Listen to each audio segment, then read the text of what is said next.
Bonsoir mes très chers amis, et très heureux d'être à nouveau parmi vous pour cette nouvelle aventure, la paracha de l'Ech Lecha, le départ, le démarrage. On a déjà assisté à un premier départ apparemment raté avec Adam.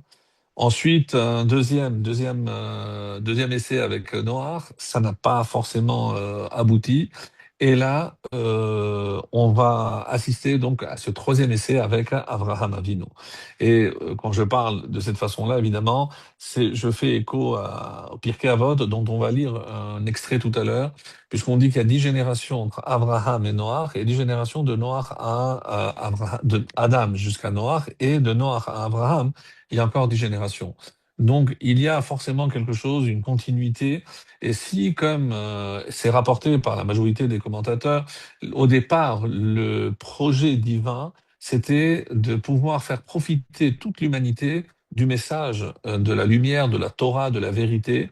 Mais après avoir vu l'échec de ces générations, 20 générations donc depuis Adam jusqu'à Abraham, donc, il a fallu faire un choix, donc une sélection, et c'est ce qu'on va voir donc à partir de la paracha de l'Ech Lecha. Alors, ce qui est intéressant, c'est qu'il y aura deux parachiotes consacrés à Abraham, l'Ech Lecha et la semaine prochaine, Vayera, et donc quand on va parler, on va essayer de parler aujourd'hui des 10 épreuves. Donc, je ne pense pas, on n'a pas fait un cours véritablement en axant l'étude sur les 10 épreuves. Nous allons voir les différents avis. Et donc, on va voir qu'il y a deux parachiotes et ces 10 épreuves sont réparties entre la paracha de cette semaine, l'Achlecha, et la semaine prochaine, Vayera. Ensuite, il y a deux parachiotes consacrés à son fils, Yitzhak, Chaye Sarah et Toldot. Et ensuite, 6 parachiotes qui vont suivre de Vayetse jusqu'à la fin, jusqu'à Vaïchi, pour le troisième des patriarches avec Yaakov Avinu. Alors, ce qui est remarquable, et ça on l'a fait remarquer les années précédentes, et je pense que j'en avais parlé aussi dans La Rose du Roi. Comment se fait-il qu'on ne sache rien de la vie d'Abraham avant ses 75 ans? Alors c'est vrai que on en parle puisque la fin de la paracha de Noach, on nous parle de l'apparition de la descendance de Terach, mais là on nous présente donc dans la paracha de l'Ech Lecha, il est âgé de 75 ans. Qu'est-ce qu'il y a eu avant? Et d'ailleurs, c'est la raison essentielle pour laquelle il y aura une marloquette, une divergence d'opinion concernant le comptage des 10 épreuves. Donc, on va voir qu'il y a deux avis majoritaires, donc, mais avec quelques petites nuances, même donc trois. Et par rapport à cela, donc, il y a Rabbi Ovadia de Bartinora, donc le commentaire de la Mishnah, puisque je rappelle que c'est cité dans le 5e chapitre des Pirkei Avot, dont on va étudier tout à l'heure un petit passage. Il y a l'opinion de Rashi, et d'une part, et l'opinion qui est plus majoritaire, celle de Rambam Maïmonide. Alors, sur le fait qu'il y a 10 épreuves, évidemment, puisque c'est rapporté dans la Mishnah, il n'y a personne qui le conteste, mais comment on les compte? Et justement, si la Torah a passé sous silence tout ce qui s'est passé avant ses 75 ans, c'est peut-être parce qu'on ne veut pas, on ne peut pas considérer que ce qui s'est passé avant peut être comptabilisé comme étant des épreuves, puisque ce n'est pas Hachem qui lui a demandé. Le fait que tout le monde dise, même s'il y a des allusions à cela, il était prêt à se jeter dans la fournaise ardente à Ur-Kasdim, mais cela n'apparaît nulle part. Ou qu'il a dû passer 13 ans caché de Nimrod dans une grotte. Non plus, à part les Midrashim qui en parlent, bien sûr, mais c'est rapporté nulle part. Alors, et c'est pour ça que Rambam est contre Rashi en disant on ne peut pas compter des événements qui ne sont pas rapportés dans la Torah et qui ne font pas partie, puisqu'une épreuve, c'est si c'est Hachem qui le met à l'épreuve, donc c'est Hachem qui doit lui demander ceci ou cela. Comme ici, clairement, l'ordre est donné, l'ech lecha. Va, comme le dira Rashi, pour ton bien, pour ton bien-être, pour toi-même, vers toi-même, toutes les explications qu'on a déjà vues ensemble, mais en tout cas, c'est Hachem qui donne l'ordre. Pour la dernière épreuve, tout le monde est d'accord, en tout cas la majorité, oui, puisqu'on dit c'est évidemment la Hakeda, le fait d'élever son fils en Ola, en holocauste. Et là aussi, tout le monde est d'accord que c'était la 10e épreuve. Alors, donc on va essayer déjà de lire le début de cette paracha. Je ne le fais pas souvent, mais je pense que c'est important pour avoir une idée des récompenses qu'Hachem a promises à Abraham. Pourquoi je tiens absolument à le dire? Parce que on n'arrive pas encore à cerner en quoi, alors que on demande de sacrifier son fils, je ne pense pas que personne va émettre des doutes quant à la difficulté d'une telle épreuve. Par contre, quitter son pays, regardez un petit peu autour de vous, autour de nous, on a tous eu, sans parler de nos parents, de nos grands-parents, on a quitté nos pays d'origine, on a tout abandonné, on a tout quitté. Donc on ne peut pas. Alors c'est vrai que c'est dur de tout recommencer, etc. Mais appeler ça une épreuve, c'est quand même difficile. Surtout que si à la clé il y a une récompense, comme on va le lire, je te promets la richesse, je te promets l'abondance, donc la réputation, je te promets aussi des descendants. Eh ben, évidemment, qui pourrait refuser évidemment un tel effort? Alors, Hachem dit à Abraham, va pour toi hors de ton pays, de l'endroit où tu es né et de la maison de ton père, vers la terre que je te montrerai.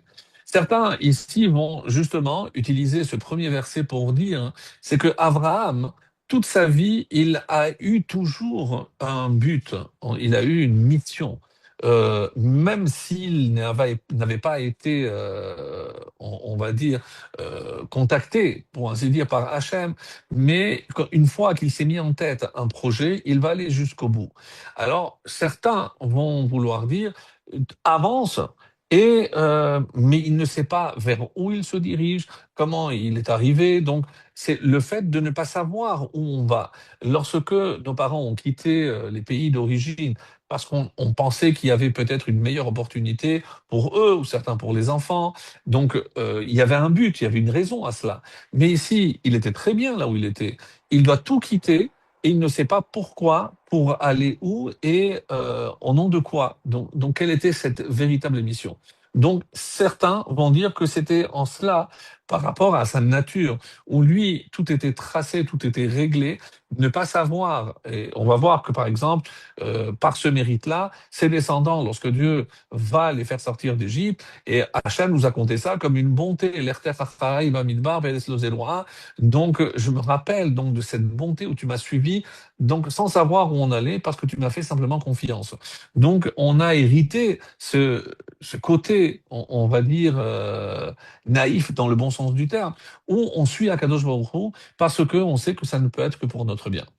En tout cas, je ferai de toi un grand peuple, je te bénirai, j'agrandirai ton nom, et tu seras une bénédiction.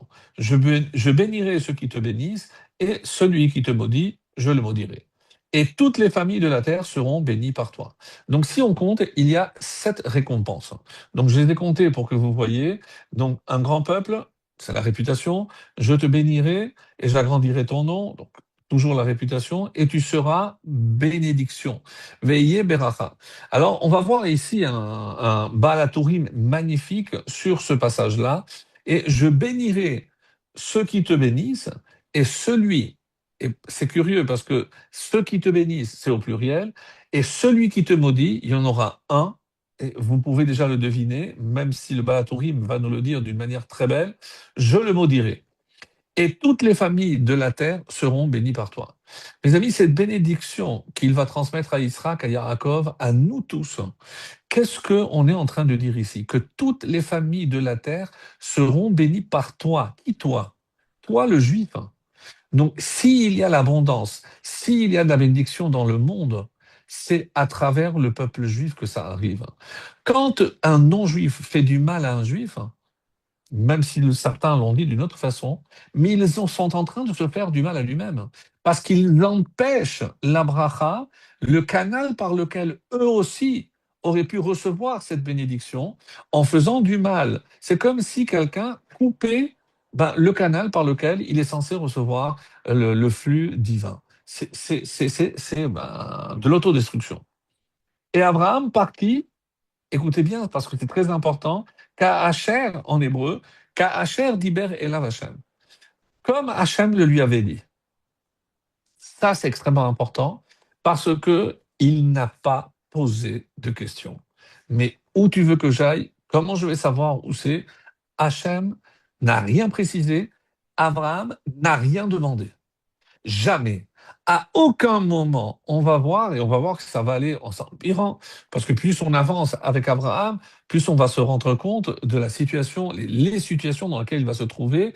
Jamais il va émettre la moindre plainte, jamais il va hésiter le moins du monde, et on va voir qu'il a toujours un comportement assez exemplaire.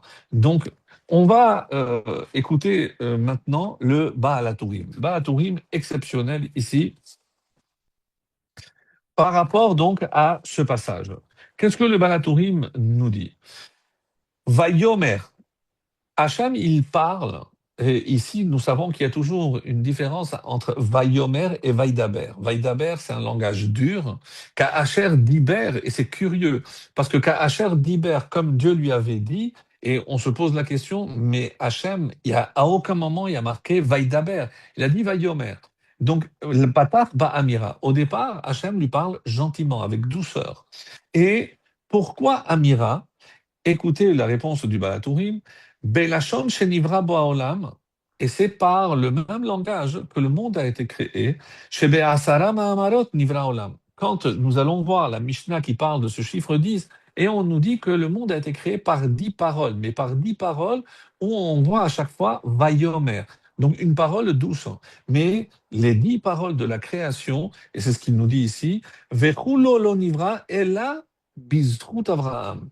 C'est-à-dire, il rajoute cette phrase, c'est que tout ce qui a été créé ne l'a été que par le mérite de Abraham. Je ne sais pas si vous êtes en train de comprendre que c'est pour Abraham que le monde a été créé, Abraham et ses descendants que nous sommes.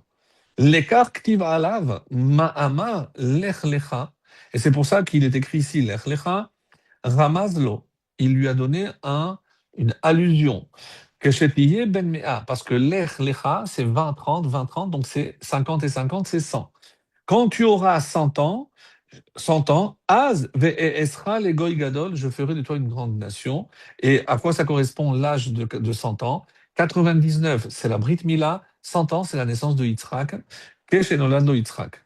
Une autre explication, Ramazlo sheleachar sheteler me'artzecha, tiye minyan lech lecha, et quand tu partiras, sache que tu vivras 100 ans. Donc là maintenant, il a 175, donc lech lecha, tu vas partir pour vivre 100 ans, et on sait qu'il est mort à l'âge de 175 ans. Sheare, ben chamesh veshevim shana ya kesheyatsa, vechol shenotav mea veshevim chamesh. Donc, puisqu'il est parti à 75 et qu'il a vécu 175, donc il lui restait 100 ans à vivre. Deux allusions qui sont rapportées. Encore une autre explication du Balatourim magnifique. Ramazlo, sheachar chamishim dorot, que après 50 générations, keminyan lech, yelechu begalut bimetzitkiahu, aura lieu le premier exil, la première destruction du temple. Et quand que tu étais âgé de 70 ans, donc avant, il y a eu Brit Ben Atarim, Yashuvo leachar shiv'im. Eh bien, sache qu'ils vont retourner après 70 ans. Velekar samach becharan lelech lecha, les fiches becharon apo. Et pourquoi? Parce que le dernier mot de la paracha de la semaine dernière, c'est Vayamot Terach Becharan. Et on nous fait remarquer également, mes chers amis, c'est que si vous regardez tout ce qui précède, alors on a vu qu'il y avait des générations, que Sarah a vécu, un tel a vécu, après à son fils, mais c'est la première fois qu'apparaît le mot il est mort. Vayamot Terach Becharan, Terach est mort à Haran. Haran, c'est aussi la colère. Et certains vont dire, c'est que pourquoi on dit ici l'Ech Lecha, c'est parce que Abraham est celui qui va calmer la colère divine, vu le comportement de l'humanité à son époque, ne serait-ce que le propre père de Abraham, Terah, qui, comme nous le savons par le Midrash, était un fabricant d'idoles, ni plus ni moins. Donc, c'est ce qu'il veut dire ici, et c'est pour ça les fiches Becharon approchent la Kadosh Baruch Hu, et à cause de quoi? De la Avodah Zarah, comme ici, ils se sont rendus coupables de la Avodah Zarah, donc le premier temple sera détruit aussi à cause de la Avodah Zarah. Alors, et quand on dit ici Asher Ar-Eka, comment il savait où il devait aller? Et c'est ce que ici le Balatourim nous donne deux explications. Il y a deux fois dans toute la Bible le mot Ar-Eka, une fois ici, la deuxième, c'est dans le livre de Zecharia, Ani Ar-Eka Mahemaïle, je te montrerai ce que ceux-là sont. Et on parle ici des galouillottes, des exils.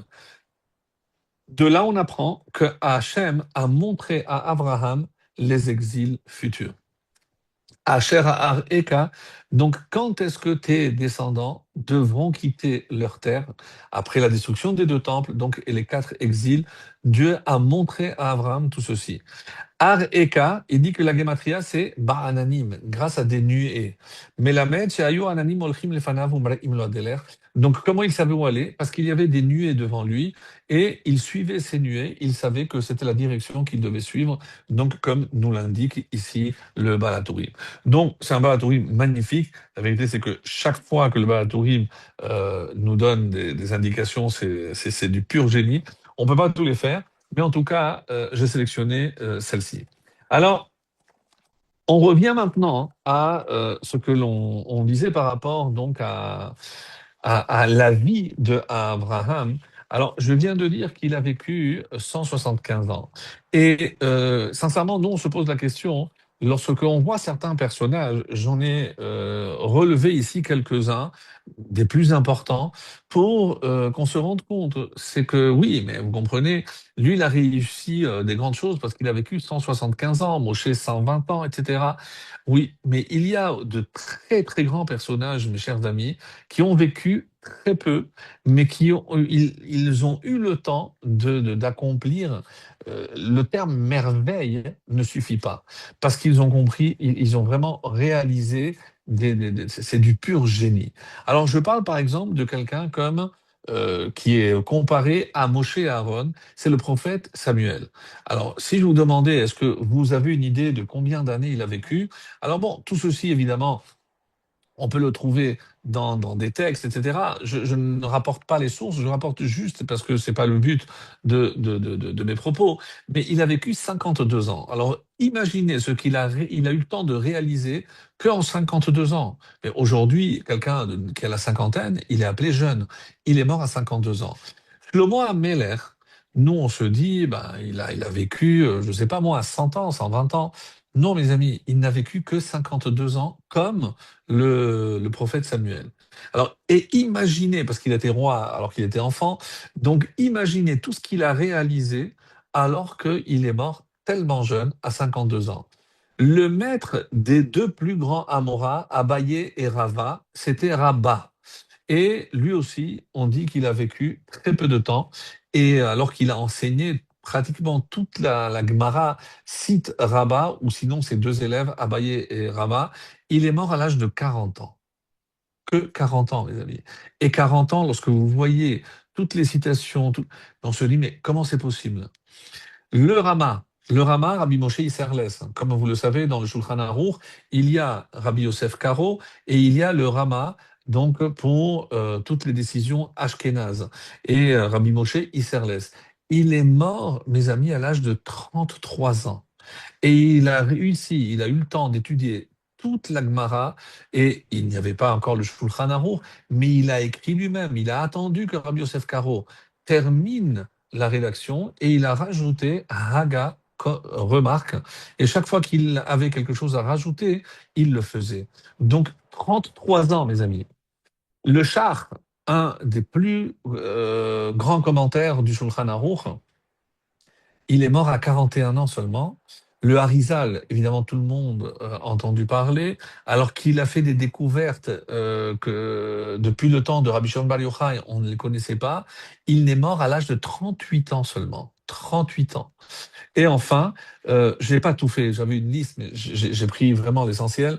C'est un des plus grands élèves du Gaon de Vilna qui s'appelait Rabbi Zalmaleh de Vilna. Et on dit sur lui que s'il avait vécu plus, il aurait pu dépasser son maître, le Gaon de Vilna. Il est mort très jeune, à l'âge aussi de 33 ans.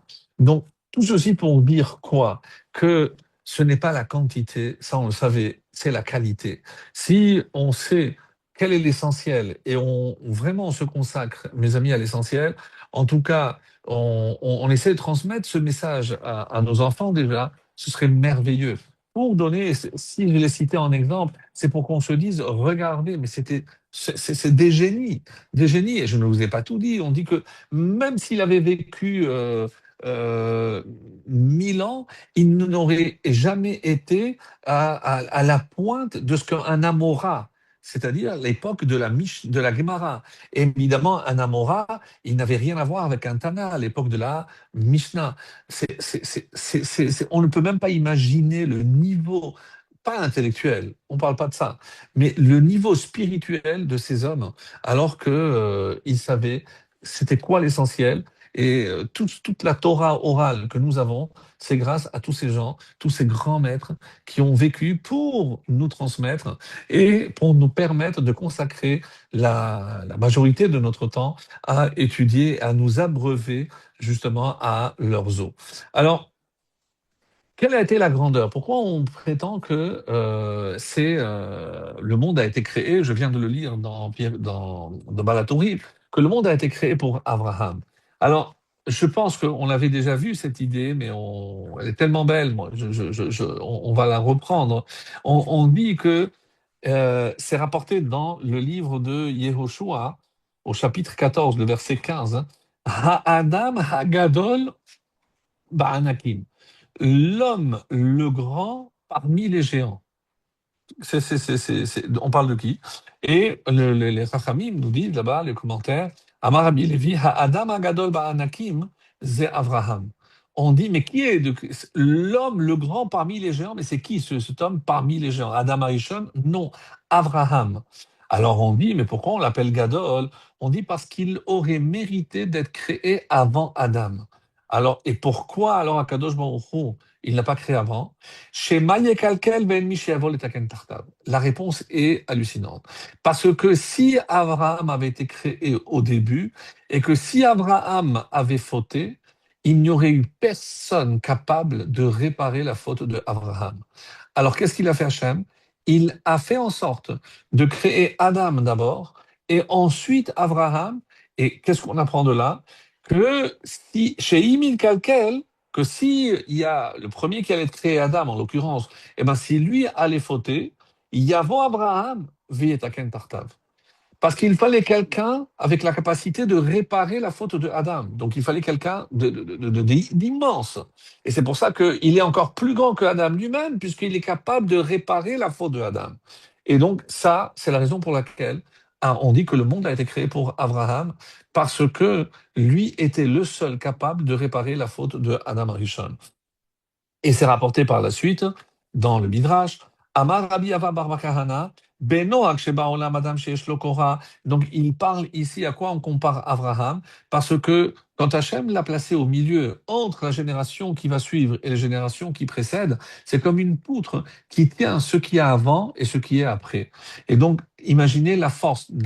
D'une part, c'est aussi la transition, mais c'était quelqu'un d'exceptionnellement grand. On parle évidemment d'Abraham Avinu. Et donc, on va parler, etc. On dit que quand Hachem a voulu créer l'homme, alors les Malachim ont été contre. On a parlé plusieurs fois de cette idée-là. Et il a dit, mais tu te trompes et tu vas voir que tu vas regretter. Et à la fin, qu'est-ce qu'Hachem il leur répond? Un passage dans Isaïe, au chapitre 46, le verset 4. Et Ribono Shel Olam, lo yafe abru rishonim lefanecha. Maintenant que tu vois le comportement des hommes, est-ce que c'est pas vrai que les premiers malachim, ceux que tu as fait taire, eh ben ils avaient finalement raison. Et Amar lahem ve'adzikna anihu, c'est une citation du livre d'Isaïe. Ve'adzikna anihu ve'atseva aniesbol. Certains disent ce pasouk à la fin de la tfila, parmi les versets qu'on répète 3 fois. Vous pouvez vérifier dans les sidurim. La traduction littérale donne Ve'ad zikna jusqu'à la vieillesse anihu, je resterai le même. Ve'ad seva, et jusqu'à l'âge avancé, ani esbol, c'est moi qui porterai. Qu'est-ce que le Maharsha et d'autres vont expliquer? Qu'est-ce que c'est ad zikna? Vous avez raison. L'homme, ça ne valait pas la peine d'être créé, mais attendez ad zikna. Et qui est le premier qui est appelé Zaken? Ve'avraham Zaken Babayamim. Le premier qui est appelé Zaken, c'est Abraham. Une autre explication, c'est que, attendez Matan Torah, puisque Hachem, on dit qu'il s'est présenté comme un Zaken. Donc, d'après le Midrash, l'explication du Maharsha et autres, mais en tout cas, d'après cet enseignement, si vous aviez raison, il eût mieux valu ne pas avoir créé l'homme. Mais attendez de voir le comportement, et c'est pour ça que Hachem envoie les Malachim Shavram. Allez voir, vous allez comprendre pourquoi j'ai créé le monde. Et bien pour cet homme qui vous a accueilli, lorsqu'ils ont vu le chesed, lorsqu'ils ont vu cette grandeur, cette immensité de Abraham, là ils se sont tus et ils ont compris le sens de ce verset, Va'adikna, jusqu'à la vieillesse, c'est-à-dire attendez de voir celui qui va être le premier appelé vieux, et vous allez comprendre pourquoi j'ai créé le monde et j'ai créé l'homme. Donc c'est quelque chose d'extrêmement important, parce que sinon on n'a pas l'ampleur de ce personnage immense qu'est Abraham Avinu. Alors, comme je viens de le lire, on dit qu'il a réparé la faute de Adam.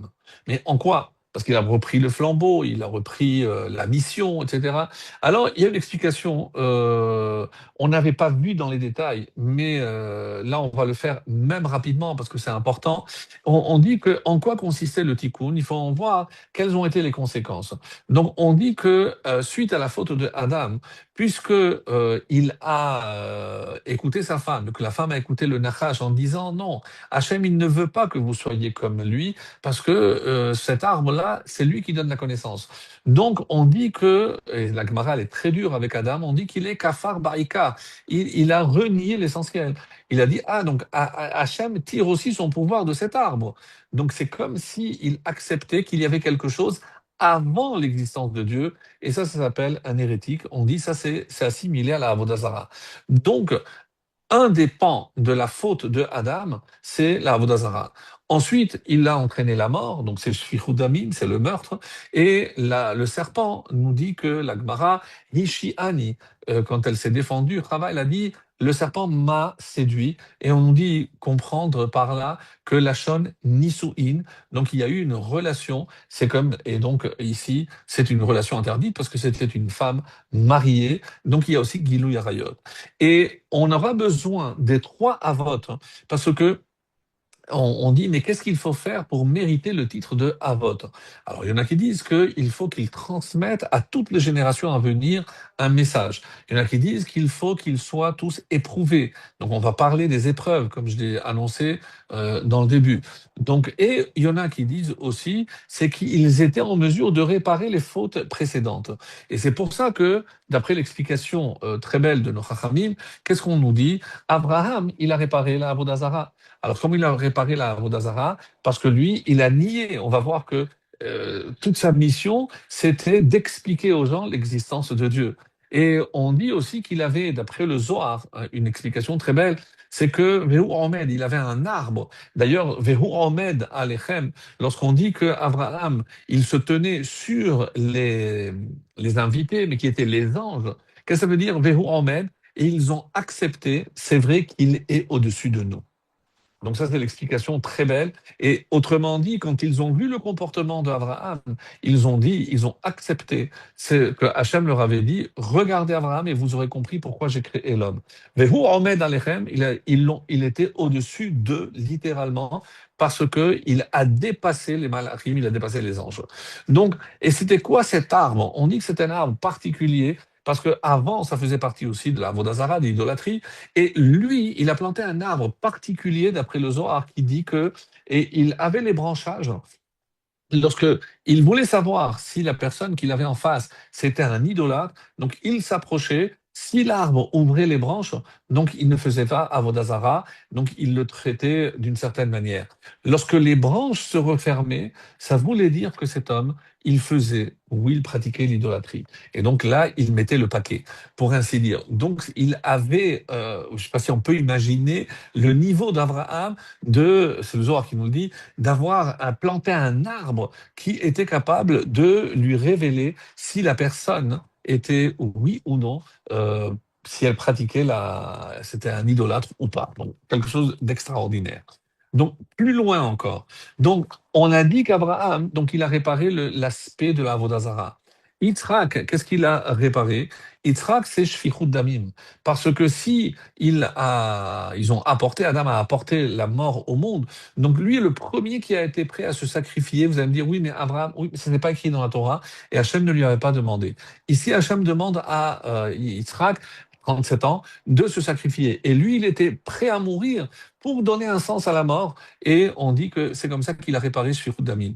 Et Yaakov, en quoi Gilou Yarayot, vous allez me dire, mais c'est un peu étonnant puisqu'il a épousé deux sœurs, etc. Oui, mais lorsque on nous dit la naissance de Réhouven, qui est son premier, son Bechor, Réchit Ono, c'était le début de sa force. On dit qu'il n'avait jamais eu une perte séminale. Donc il avait une Brit Mila parfaite, donc jamais fauté, et on dit c'est grâce à cela que les 12 enfants, c'était des tzadikim, et c'est comme ça qu'il a réparé également la faute de Giloui Arayot. Voilà comment les Havot, chacun à son niveau, a participé à la réparation au tikkun de la faute de Adam Arishon. Donc un peu encore plus loin. Donc dans Masechet Sofrim, donc un petit traité qui rapporte des fois des choses assez étonnantes, comme ça va être le cas. On dit que si c'est vrai que Adam, comme on va le voir, lui, est appelé le Hanav, il a traité Ani Ahafar va Efer. Moi, je ne suis que poussière et cendre. Donc, il s'est traité de cela. Par rapport à quoi? Parce qu'on dit que l'origine de la faute de Adam, c'est la Ga'ava. Et Hachem lui a tendu la perche, dit, viens, fais tes chouvas. Il lui a dit, non, je ne peux pas faire tes chouvas. Et c'est pour ça que le fruit, je mangerai. Quand on fait attention, je sais que je continuerai à fauter. Donc, la teshuva ne me sert à rien. Donc, c'est une forme de ga'ava que Abraham, du coup, va aussi essayer de réparer. Alors, dans ce petit traité de Sophrim, on nous dit Abraham Avinu Ayakomato, donc sa taille, elle était comme celle de 74 personnes. Et plus, Vehaya Ochel Keshevim Verba. Et il mangeait comme 74 personnes. Alors évidemment, c'est un midrash. Quand on a toujours su que le midrash nous dit quelque chose, ça demande à être interprété. On ne peut pas servir un plat cru. Et si on s'arrête là, et je vous dis, voilà, il avait la taille de 74 personnes et il mangeait comme 74 personnes, je dis, bon, ben voilà, j'ai appris ce soir qu'Abraham, finalement, c'était comme un ogre. Il mangeait comme 74 personnes. Or, lorsqu'on va voir l'explication merveilleuse qui est donnée à cela, alors c'est une explication, c'est celle du Gaon de Vilna. Le Gaon de Vilna nous dit, c'est que quand Abraham mangeait, c'est comme s'il mangeait les Kodashim. Et qui était habilité à manger avant, évidemment, le Mishkan, quand je sais que à Hachem, quand il a appelé Abraham, il a appelé Moshe, il a dit Ata ve'Aharon, toi Aaron, Nadav ve'Avihu, Nadav et son frère Avihu, Veshivim Zekenim et les 70 anciens. Faites la somme, 70 anciens, donc 70, Moshe, Aaron, Nadav, Avihu, 74. C'est-à-dire que Abraham avait le niveau de Moshe, Aaron, Nadav, Avihu, les 70 anciens. Quand lui, il mangeait, c'est comme si ces 74 personnes mangeaient. Et il avait la taille, ça veut dire qu'il avait le niveau de ces 74 personnes ensemble. Ça, c'est Abraham Avinu. On peut même pas imaginer. Mes amis, c'est vrai que jusqu'à présent, on pensait que c'était un vieux très gentil, c'était le chesed, il est mignon, il suit Hachem, il fait tout ce qu'on lui dit, mais on n'a pas une petite mesure de l'ampleur, de la grandeur, de l'immensité de ce personnage. Ça, c'est la première explication. Il y a une autre explication qui nous dit la chose suivante. Donc, je ne sais pas. Pour ceux qui voudraient vraiment tous les détails, il y a dans l'édition des Mikraot Gedolot, à la fin, je ne sais pas si dans cette édition, il y a en français les générations de Noir. Je crois qu'il y a quelques tableaux, mais je n'ai pas vérifié, sincèrement. Donc, vous pouvez le faire. Si il y a des tableaux à la fin, l'édition de Art Scroll, s'ils ont mis aussi quelques tableaux. Je vois ici, mais c'est par rapport aux animaux. Donc, bon, ouais. En tout cas, et on nous cite ici, donc, dans ce tableau que vous voyez ici, c'est tous les descendants de Shem, Ham et Japhet. Shem, Ham et Japhet. Et on nous dit que c'est l'origine des Shivaim Omot. C'est les 70 nations. Alors, on donc Yéphet, qui a eu 7 enfants. De Yavan, il en a eu 4. Gomer, on a eu 3. Donc après, il y a Ham qui a eu 4. Cush qui a eu 6, etc. Donc lorsque je fais la somme de tout cela, si vous voyez ici, je retombe sur le chiffre 70. C'est le chiffre 70. Donc 70 personnes qui correspondent aux 70 nations. Mais qu'est-ce que je dois rajouter? Noach, Shem, Ham et Yafet.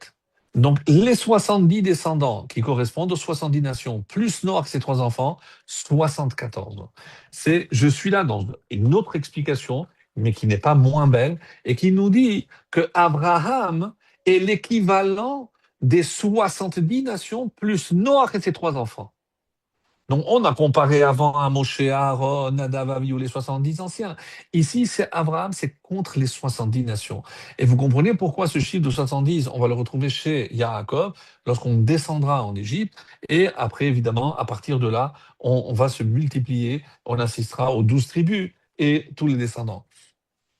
Et pourquoi on appelle ici Ha-Adam Hagadol? Parce qu'on dit que He Ha-Adam Hagadol Ba'anakim, comme on a vu tout à l'heure, parce que He 5 et 5, c'est 10. C'est les 10 épreuves. Et là arrive la question que je voulais traiter ce soir essentiellement. Pourquoi il a dû subir 10 épreuves? Vous allez me dire, mais bon, ben, pourquoi pas? Je dis, d'accord. Mais qu'il qu'Hachem ait voulu le soumettre à des épreuves, mais on va voir, par exemple, j'apporte Yitzhak ou Yaakov. Yitzhak, il a eu la Hakeda, il a épousé Rivka qui était stérile. Il va mettre au monde un fils comme Esav, qui vraiment, bon, il va voir son comportement. On va offrir chez lui des offrandes, des femmes de Esav qui vont faire perdre la vue. Et il était aveugle pendant 57 ans, c'est-à-dire de l'âge de 123 jusqu'à sa mort, 180. Pendant 57 ans, il était aveugle. Alors, donc, il a eu des épreuves aussi, mais pas le chiffre de 10. Bon, je ne sais pas une 10 exhaustive. Yaakov, eh ben, déjà subir son frère Esav. Ensuite, à 63 ans, il doit usurper les bénédictions de son père en, évidemment, provoquant la colère de son frère qui cherchera à le tuer. Après, tout ce qu'il va subir chez Lavan, donc Rachel qui va mourir en couche et en laissant 3 bébés, parce que nous on dit oui, mais c'est à la mort de Binyamin. On oublie que chaque enfant est né avec sa jumelle, et par contre Binyamin est né avec 2 jumelles. Donc ça, je ne sais pas si on l'avait déjà précisé. Donc Yaakov se retrouve avec 3 bébés dans les bras. Le petit Binyamin qui vient de perdre sa mère en couche et deux jumelles, donc 3 bébés. Et sans parler par la suite, donc Dina qui est kidnappée, Yosef qui est vendu pendant 22 ans. Donc il a eu son lot aussi. Et les Rachamim nous disent que si je fais la somme de toutes les épreuves des 3 Avraham, Yitzhak et Yaakov, on retrouve toutes les souffrances qu'un homme peut connaître dans ce monde. Tout. Alors, je ne vais pas les citer, j'en ai cité quelques-unes. On va maintenant revenir sur Abraham. Mais tout ceci pour comprendre que s'ils sont des Havot, c'est parce que en surmontant ces épreuves, ils ont transmis à tous leurs descendants, dont nous-mêmes, hein, les forces nécessaires pour surmonter toutes les épreuves qu'un juif peut connaître sur terre. Alors, vous allez me dire, oui, qu'en est-il de Yosef? Yosef, il est appelé dans la Torah Avrer. Alors, Avrer, c'est Avrar, c'est un petit père. Pourquoi? Parce qu'on dit qu'il a Mesalsel Besséaro. Alors, donc, on dit qu'il s'arrangeait. Alors, l'image que nous avons du beau Yosef, c'est de se regarder dans l'eau et d'arranger ses cheveux. Le Zohar, évidemment, comprend ça autrement. On parle ici de Yosef Hatzadik. Il dit, Hachem, pourquoi tous mes pères ont eu des épreuves et pas moi? Le Séhar, on dit que c'est Midat Hadin, contrairement à la barbe qui est Midat Rachamim. C'est pour ça que c'est important. On nous dit que la meilleure façon de compenser Midat Hadin, c'est la barbe. C'est pour ça que, par exemple, Aaron, Zekan Aaron, on parle de la Zekan Aaron, c'est le Midat Achesed Rachamim par excellence.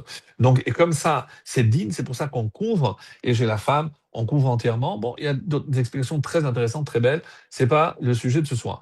Quoi qu'il en soit, donc il a émis ce doute de Din. Je sais pourquoi moi, on dirait pas Eloqué Yosef? Pourquoi? Alors bon, on va te donner une épreuve. Il a eu une épreuve, et c'est vrai qu'il l'a surmontée. C'est la femme de Potiphar. Hacham lui a dit, je te donne une épreuve qui est plus dure que toutes de celles de tes pères, hein, les patriarches. Et c'est la femme de Potiphar, et on a vu qu'il a surmonté. C'est ce qui lui a valu non seulement le titre de Yosef Hatzadik, mais sa mort est relatée à la fin de Bereshit, contrairement à tous ses frères dont la mort sera citée dans Shemot. Et il est un peu un Av, comme on a déjà précisé par le passé, en tout cas un Av pas au niveau des Avot, mais il a mérité. Il y a quelqu'un d'autre qui a voulu aussi. C'est Iyov. Iyov aussi, il a subi. Mais Iyov, on dit que même s'il ne s'est pas plaint, mais on dit que dans son cœur, il s'est rebellé un petit peu contre Dieu. Comment on sait que dans le cœur, bon, puisque Hachem, il sonde les cœurs, contrairement par exemple à Aaron, on dit que Aaron, lorsqu'il a perdu ses deux enfants, Vaïdom.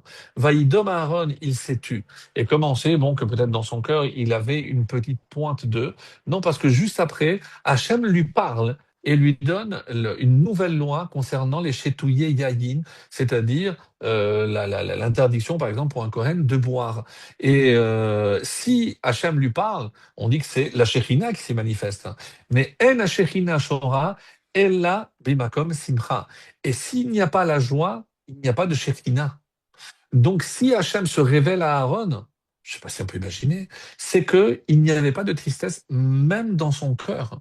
Donc, la preuve ici éclatante que Aaron, même dans son cœur, avait accepté parfaitement la mort de ses enfants, c'est que Dieu lui apparaît, il lui parle. Ça veut dire que s'il y avait de la tristesse, il n'y aurait pas eu de Shekhinah. Et on a la preuve avec Yaakov, où pendant 22 ans, il n'a pas pu voir par la Shekhinah ou par le roi HaKodesh que son fils n'était pas mort, parce que la tristesse a éloigné la Shekhinah.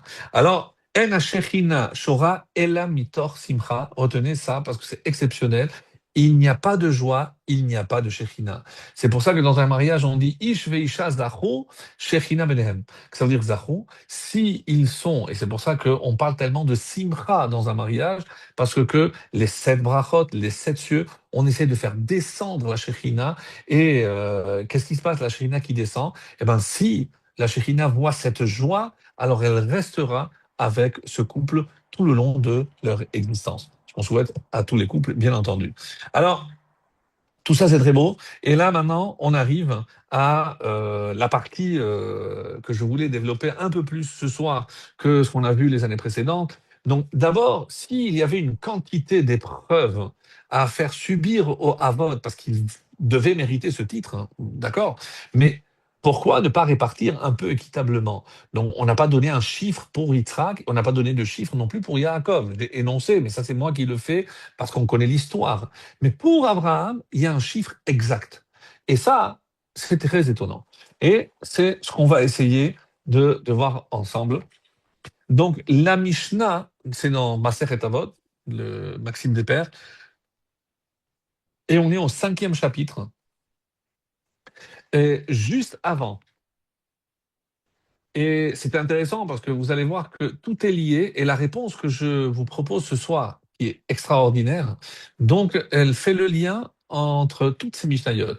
La première Mishnah qui dit Asara Amarot, rappelez-vous, on a vu le Baal HaTurim qui parlait de ces paroles de création. C'est par le biais de 10 paroles, hein, que le monde a été créé. Qu'est-ce que cela nous enseigne? Voici qu'à l'aide d'une seule parole, il aurait pu être créé. En fait, c'est pour punir les impies qui causent la perte du monde qu'il fut créé par le biais de 10 paroles, de même que c'est pour donner une rétribution conséquente, une bonne récompense aux justes.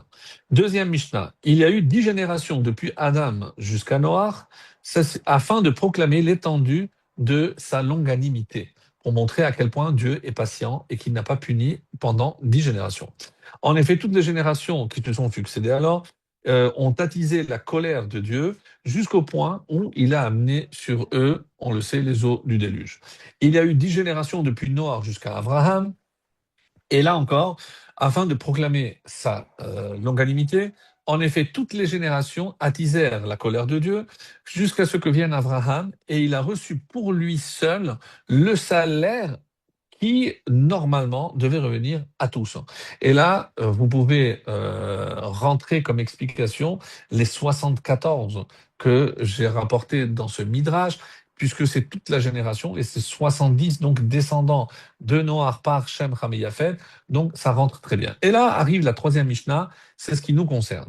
C'est à 10 épreuves que fut confronté Abraham, Avinu, alors qu'Abraham, avant, ce n'est pas Avinu, c'est Abraham, là c'est Avinu, que la paix soit sur lui, et il les surmonta toutes. En hébreu, et c'est pour ça que c'est important, c'est Ve'amad, il s'est tenu, il a tenu bon, Omed, il a tenu bon, euh, pour toutes les épreuves. Et ceci, donc pourquoi ce chiffre? Pour montrer combien est grande l'affection ribato, donc l'affection que Hachem porte à Abraham. Donc, si j'ai bien compris, c'est pour montrer combien il aime. Donc, l'adage bien connu, qui aime bien châtie bien, donc c'est un petit peu tiré de là. Oui, Hachem n'éprouve que ce qu'il aime. Et plus c'est un tzaddik, plus les épreuves sont difficiles. C'est comme ça qu'il faut comprendre. En tout cas, avant d'aller un peu plus loin, je voulais vous lire ici quelles sont donc ces 10 épreuves d'après Rabbeinu Ovadia de Bartinoura, le commentaire donc sur Pirkei Avot. Voici le détail. Il s'agit donc l'épreuve qui est appelée Ur Kasdim, où il fut jeté par Nimrod dans une fournaise ardente. Donc pas comme Rambam, mais plutôt comme Rashi. Lorsque Hachem lui a ordonné de quitter sa terre natale en lui disant va pour toi. C'est le début de notre paracha. Lorsqu'il fut confronté à la famine en arrivant en Égypte, en Israël, pardon, il a dû quitter pour aller en Égypte. Lorsque Sarah fut prise par la maison de Pharaon, la cinquième, c'est la guerre qu'il a menée contre les 4 rois pour récupérer Lot qui avait fait prisonnier.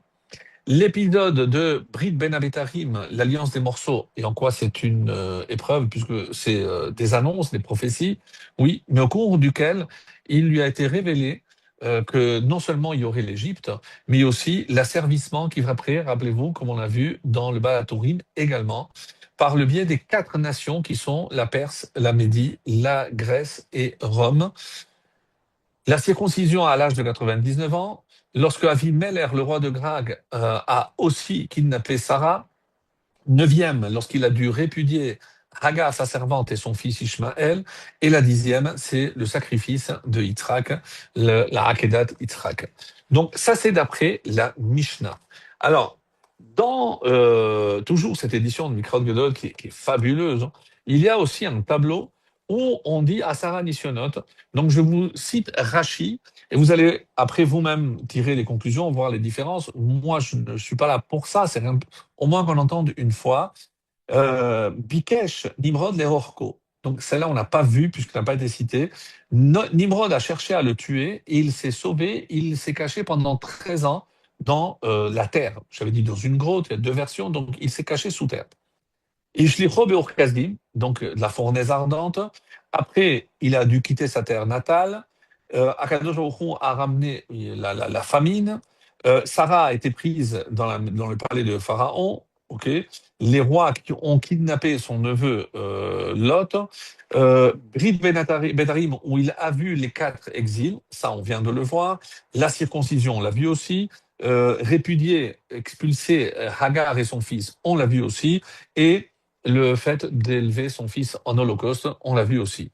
Ça, c'est d'après la Chita de Rashi. Rambam, Maïmonide.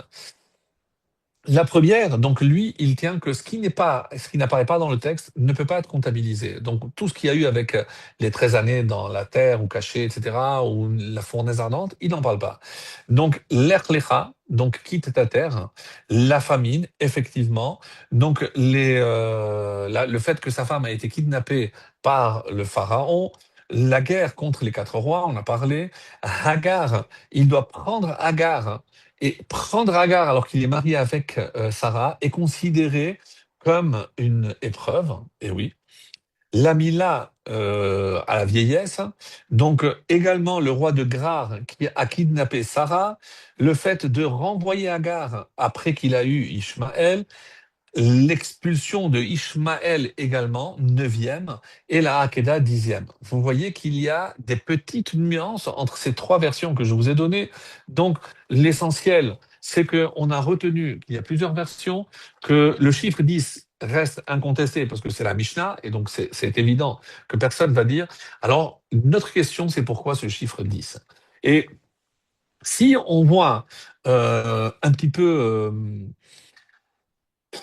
dans Masechet Eduyot, il y a dans le chapitre 5 un enseignement très beau qui nous dit qu'est-ce que le père lègue à son fils. Ha'av zoché lebno, donc il lègue, c'est-à-dire il transmet à son fils. C'est important, pas pour que vous montriez l'importance par rapport à votre épouse, non, c'est pas pour ça que je le dis, mais c'est important pour que le père prête attention à ces aspects-là. Benoï, l'apparence. Donc, si le papa est toujours, je ne parle pas encore une fois habillé, mais il fait attention à son apparence. Certains disent ici l'apparence, c'est l'apparence physique, c'est pas l'apparence noi. Kohar, la force de caractère, pas la force forcément physique. Osher, puisqu'évidemment, s'il laisse un legs, un héritage, donc la richesse. Bechorma, l'intelligence. Oui, je sais que les mamans auraient voulu aussi, elles, participer à l'intelligence des enfants. En tout cas, je cite la Gemara, et au Bachanim et aussi les années. C'est très intéressant, puisque ça mériterait évidemment un commentaire que je ne vais pas faire. Mais pourquoi je vous apporte ça? Terah, lorsqu'on voit ce que Terah représentait à son époque, donc c'était, il était complètement asservi à Nimrod pour qu'un père puisse amener son propre fils pour le faire sanctionner, le faire tuer par le roi Nimrod, parce qu'il parlait d'un dieu autre que le roi Nimrod. Je ne sais pas si on peut imaginer. Et donc il fallait impérativement qu'il y ait une coupure avec son passé. Et comment? Donc, on dit que Abraham, il était lui aussi à Akar. Donc, à Akar, c'est pas que Sarah qui ne pouvait pas avoir d'enfant, c'est lui non plus ne pouvait pas avoir d'enfant. Donc, on va voir que il a fallu une intervention divine. Lorsque, par exemple, on sait qu'Hachem lui dit, sors dehors et regarde les astres, c'est comme ça que sera ta descendance. À ce moment-là, on dit que c'est à ce moment-là seulement qu'on a rajouté la lettre He. Effectivement, donc tout ça pour nous dire que Hachem voulait qu'il y ait une coupure, puisque si je dis que c'est Abraham a hérité de son père, il fallait surtout pas qu'il y ait une transmission, et donc il y a eu une coupure nette, et c'est comme si Abraham c'était une nouvelle naissance. Et d'ailleurs, on nous dit aussi que Adam, nous on a toujours dit que c'est Adam, David et Mashiach. Oui, mais là, ce soir, je voulais dire autre chose. C'est Abraham, David et Moshe. Tiens. Et en quoi c'est différent, encore une fois, de tout le reste, hein. Alors, on nous dit que ces trois personnages sont arrivés dans le monde à un moment où on a commencé à baisser les bras, à désespérer. En hébreu, c'est bisman à Yehush. Yehush, c'est le désespoir total, lorsqu'on pense que c'est fini. Donc, on a déjà, imaginez, comme je viens de le faire en lisant la Mishnah, on a passé 10 générations, donc 20 générations depuis Adam, en passant par Noach jusqu'à Abraham, et rien ne s'améliore. Donc, normalement, eh ben, on aurait dû assister, puisque Hachem, on sait qu'il peut tenir jusqu'à 10 générations. Si Abraham n'était pas apparu, on ne sait pas ce que l'humanité serait devenue. Et donc, c'est ça ce qu'il faut retenir. Donc, il arrive au moment où on a atteint la limite. Moshe, on sait que la génération en Égypte, eh ben, son père, Amram s'est séparé de Yocheved. Yocheved, elle a déjà 130 ans. On se dit, c'est fini. Et là, il fallait une lumière. Et pourquoi le Midrash va nous dire qu'à la naissance de Moshe, il y a eu une lumière? Parce que c'était la Brit Mila, mais parce qu'ils ont compris qu'il y avait quelque chose qui allait être opéré. Et c'était évidemment la préparation de la sortie d'Égypte. Donc un moment aussi exceptionnel. Avec la naissance de David, on sait que le roi Shaoul n'arrivait pas à mettre un terme avec la guerre contre les Pélishtim. Si David n'était pas apparu, et dans quelles circonstances il est né? Donc il y a eu toujours ce doute, est-ce que c'était avec la servante, est-ce que c'était avec la vraie femme de Yishai, etc. Donc il y a toujours eu, mais il arrive à point nommé, puisque c'est à ce moment-là qu'il va enfin tuer Goliath, et c'est lui qui va reprendre, comme vous le savez, la royauté après Shaoul. Donc ils arrivent toujours à un moment clé comme Abraham ici. Alors, il fallait que on assiste avec l'arrivée d'Abraham comme à une renaissance. On a parlé la semaine dernière, donc avec Noah, c'est l'humanité qui est reconstruite. Mais ça n'a pas donné un bon résultat. Donc, personne n'est appelé à Avinu, même si on dit qu'il y avait Shem, qu'il y avait Ever, mais le premier qui a mérité ce qualificatif de Avinu, c'est Abraham. Donc, et pourquoi maintenant? Et c'est ça ce qu'il faut comprendre. C'est parce que on nous dit que si Abraham ne pouvait pas avoir d'enfant, alors pour changer le Mazal, il fallait une intervention divine, mais quelque chose de colossal. Et comment je sais que pour changer un Mazal, il faut des forces extraordinaires? Il y a une histoire qui est racontée dans le traité de Ta'anit, fabuleuse, donc, je la raconte très rapidement. C'est au sujet de Rabbi Eliezer ben Pedat. On dit qu'il était pauvre, pauvre, pauvre. À un moment donné, il était malade et on dit qu'il était voir est-ce que ça s'appelait un médecin, je ne sais pas comment on les appelait, mais il lui a fait une hakazadam, donc une saignée. À l'époque, c'était quelque chose de connu. Donc, comme aujourd'hui, on aurait dit une prise de sang. Et donc, c'est comme ça s'il y avait une infection ou autre. Donc, c'est comme ça on évacuait le mal. Et il lui a dit, maintenant, quand tu rentres chez toi, il faut que tu manges quelque chose de sucré. Regarde si tu peux parce qu'il faut récupérer, etc. Donc il est rentré chez lui, il n'avait rien. Comme on dit aujourd'hui, le frigo vide, il a cherché un fruit, une date, rien. Il a juste vu à l'entrée de la maison des gousses d'ail, et comme c'était la seule chose qu'il a mangé, il a mangé l'ail, on peut imaginer ce que ça a fait, il est tombé dans les pommes, et il a fallu que, au bout de 1, 2 heures de retard, les élèves ont dit, mais il n'a jamais été en retard, ils arrivent, ils le voient étendu par terre, et c'est là où ils ont compris qu'il s'était passé quelque chose. Et il a eu une discussion avec Hachem. Je lui ai dit, Hachem, jusqu'à quand je vais être pauvre? Il lui a dit, écoute, si je dois changer pour que ton mazal, je dois changer le monde entier. Comme ça qu'il lui a dit, alors vous pourrez lire après, donc je dois ramener le monde à Tohu et Bohu. C'est incroyable, mais en tout cas, c'est pas aussi simple. Donc tout est possible pour Hachem, mais à un certain prix. Alors il a dit, je peux le faire, mais attention. Donc c'est toi qui vois. Je lui dis attends. Alors il a posé une question. Il avait la cinquantaine, 55 ans. Est-ce que la majorité de ma vie est derrière moi ou devant moi? Il lui a dit non, derrière toi. Il te reste encore quelques années. Et il lui a dit, si c'est pour quelques années, alors ne change rien. Et il est resté pauvre comme il l'était et il n'a pas voulu changer. C'est ce qui prouve que ramener le monde à Tohu, qu'est-ce que ça veut dire? C'est avant, comme le monde avant la création. Et si maintenant je dis que pour changer le mazal de Abraham à Abraham, pour nous c'est une simple lettre, mais il a fallu faire des changements qui correspondent à quoi, mes amis? À la recréation du monde. Be'asara ma'amarot. Qu'est-ce qu'il a dit le Balatourim? Pourquoi on commence par Vayomer? Parce que c'est par rapport aux 10 paroles de la création. Mais quel rapport avec Abraham? Parce que Abraham, c'est comme si on assistait à nouveau à la création du monde. Et combien de paroles il a fallu pour créer le monde? 10. Combien d'épreuves il a fallu pour recréer Abraham? 10 épreuves. C'est-à-dire, d'après cette explication merveilleuse, on est en train de dire que les 10 épreuves, ce chiffre, c'est pas quand on lit la suite dans la Mishnah, on se dit, bon, ben, on a regroupé tout ce qui était sous le chiffre de 10. Pas du tout. C'est parce que les 10 épreuves correspondent à une création à nouveau du monde. Et c'est tout le sens que prend, c'est évident, c'est à cela que fait allusion le Balatourim lorsque on dit que le monde a été créé pour Abraham. Et ici, c'est ce chiffre 10 qui nous met pour ainsi dire, la puce à l'oreille, pour nous faire comprendre, mes amis, que ce chiffre, c'est pour qu'on comprenne qu'on assiste ici à quelque chose de grandiose. Abraham Avinu. Donc ces 10 nissionotes, ils ont changé le monde. Donc comme on ne pouvait pas changer le monde, il fallait changer l'homme.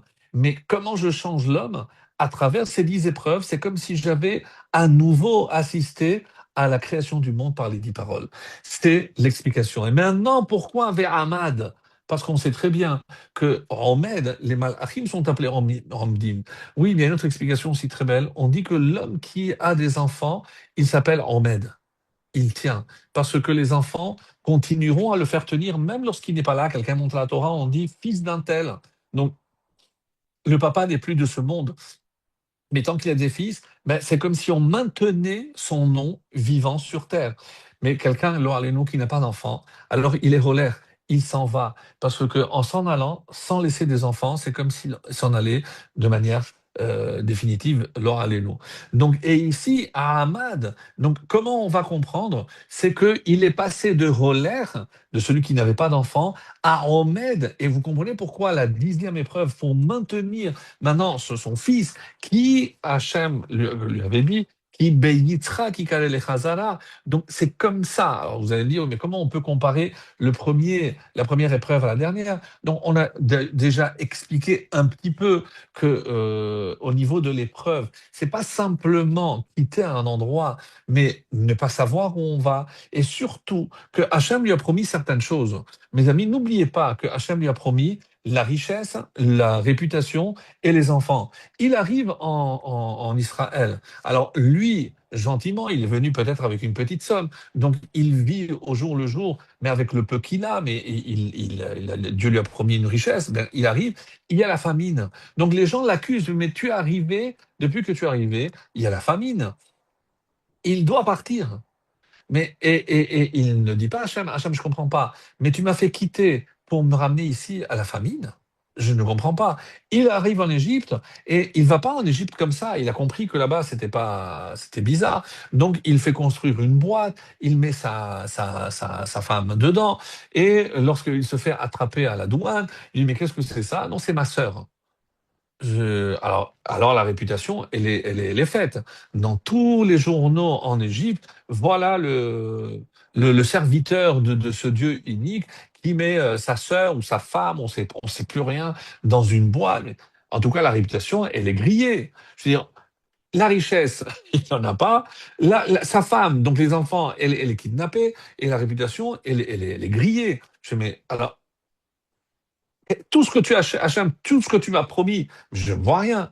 Pour avoir des enfants, il lui a promis à 75 ans, mais il doit attendre l'âge de 100 ans. Donc c'est 25 ans l'accomplissement de cette promesse, de cette récompense.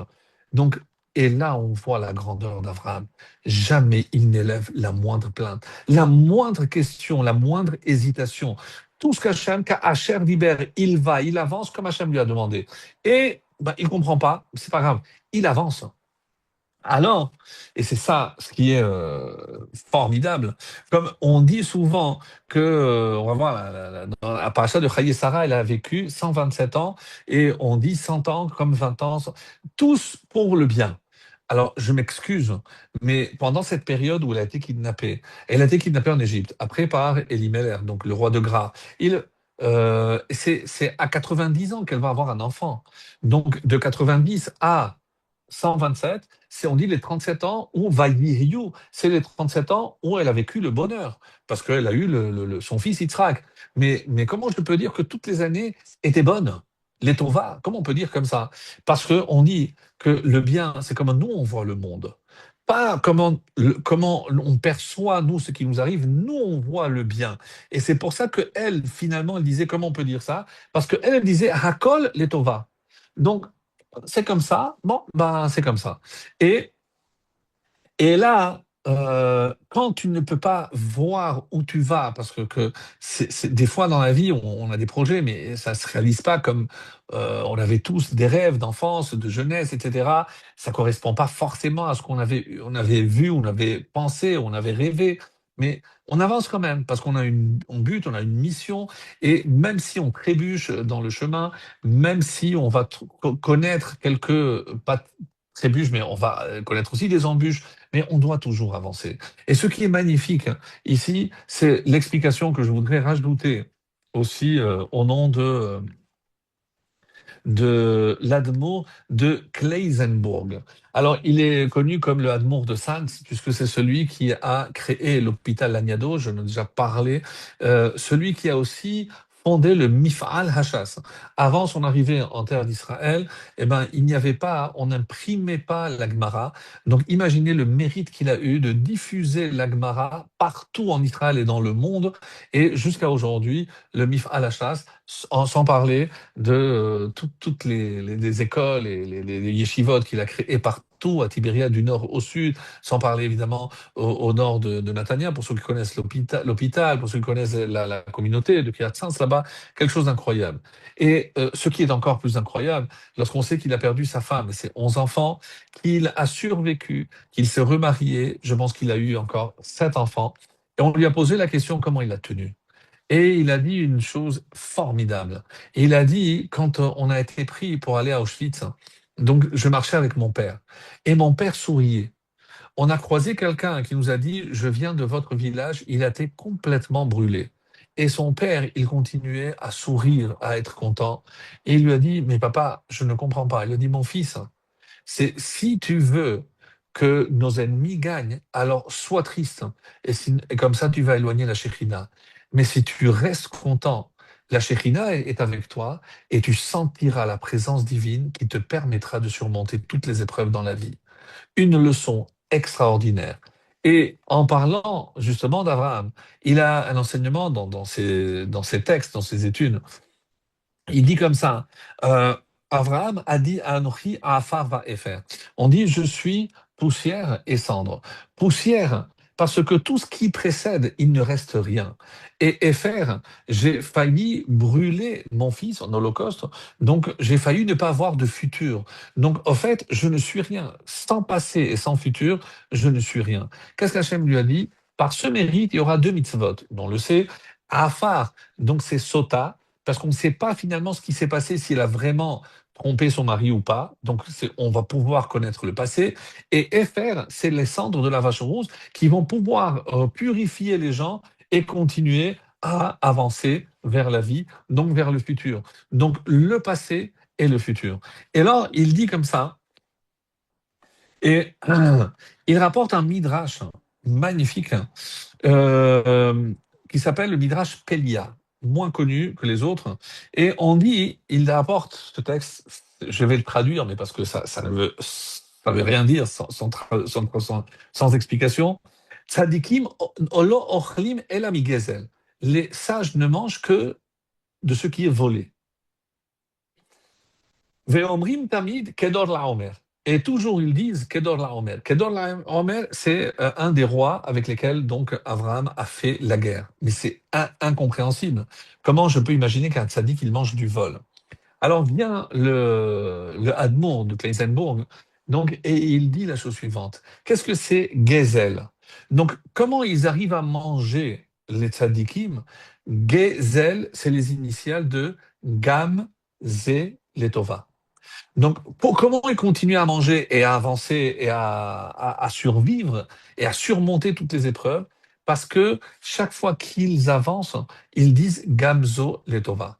Et comment on dit que quand ils disent Kedor Laomer, c'est les initiales de ce texte araméen qui dit Kol ma de Avid Rachamana letav Avid. Si je prends les initiales, c'est Kedor Laomer.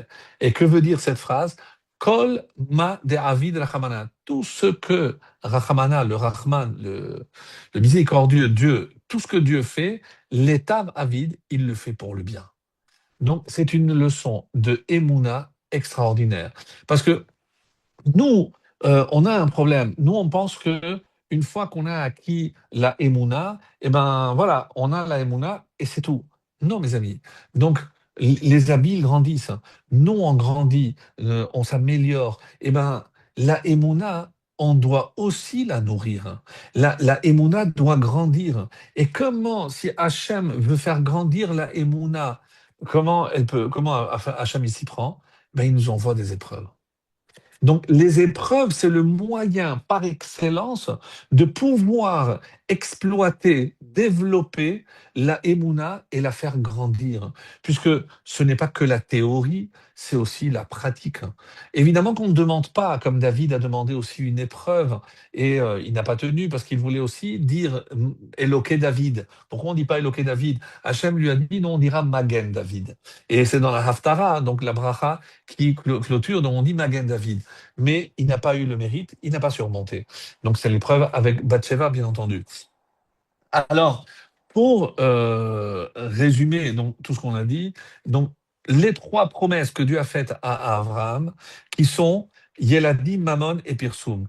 Et il rajoute quelque chose, le Admon de Kleinsenburg, il dit aussi que les tzadikim, ils ne mangent que Mevouchal, que ce qui est cuit. Mevouchal, c'est les initiales de Mistapek, le même, Bema Sheyeshlo. Il se contente de ce qu'il a. Alors, c'est incroyable. C'est-à-dire comment les Chachamim ont trouvé des indices exceptionnels pour nous montrer que pour manger, pour grandir dans ce monde, il faut savoir se contenter de ce qu'on a parce que c'est ce qu'Hachem nous envoie. Et je terminerai par une anecdote, une histoire merveilleuse pour illustrer tout cela. En tout cas, on raconte dans la Gemara de Baba Batra que Abraham, il avait une pierre précieuse dans le cou. Alors, tout le monde, est-ce que c'était simplement pour impressionner, dire, ah, il doit être quelqu'un de riche parce qu'il a une pierre précieuse? Alors, on ne comprend pas très bien que symbolise cette margalite. Alors, écoutez, parce que c'est vraiment une pierre précieuse, cette explication. Et on nous dit que, qu'est-ce qu'il a fait dès qu'il est rentré en Israël? Il a commencé, quand il voyait qu'il n'y avait que des idolâtres, il a dit, mais pourquoi tu fais ça? Mais tu sais pas qu'il doit y avoir... Et il commençait à diffuser la connaissance d'un Dieu unique. Et donc, et c'est comme ça qu'il s'est fait connaître, et c'est comme ça. Et on dit que les gens voyaient cette pierre précieuse. Mais est-ce que c'était une vraie pierre précieuse? Qu'est-ce que c'est dans la gorge?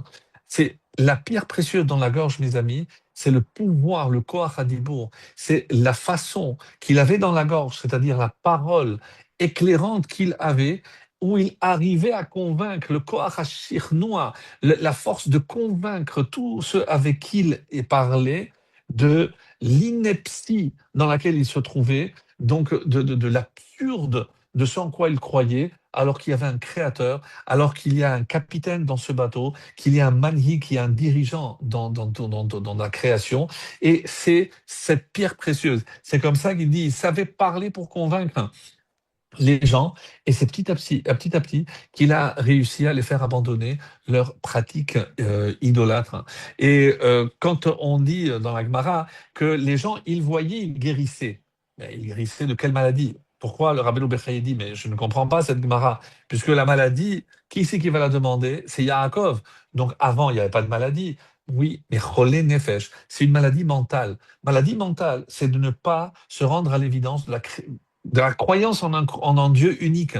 Donc, et c'est ça la force de Avraham Avinu, et c'est comme ça qu'il guérissait les gens d'une certaine manière. C'est lorsque les gens sont dans l'erreur, hein, et ben, c'est apporter la lumière, c'est une façon aussi de les guérir.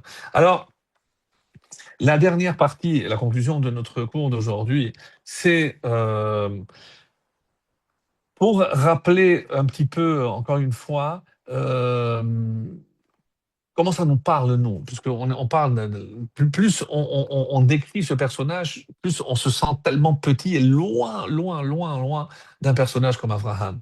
Non, mes amis, on dit comme ça, c'est que, comme je le disais tout à l'heure, quand je vois que je n'arrive pas des fois à réaliser mes projets, mes rêves ou autres, eh ben, on peut perdre confiance.